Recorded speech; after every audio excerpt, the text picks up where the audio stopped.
দিদি number 1 season 9 এর 1000 episode পূর্ণ হওয়ার সেলিব্রেশন হয়ে গেল সেটে। রচনা ব্যানার্জিকে দেখা গেল বেশ খোশ মেজাজে।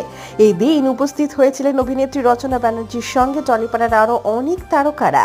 বন্ধুরা, কেক কেটে চলল সেলিব্রেশন। আপনারা দেখছেন অভিনেত্রীকে গোলাপি পাড়ে লাল শাড়ি, তার সঙ্গে সুন্দর সাজে অভিনেত্রীকে।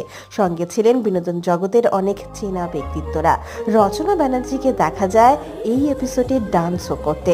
খুব শীঘ্রই আপনারা আপনাদের টেলিভিশনের পর্দায় দেখতে পারবেন দিদি নাম্বার 1 সিজন 9 এর 1000 পর্ব পূর্ণ হওয়ার সেলিব্রেশনের এই বিশেষ পর্বটি।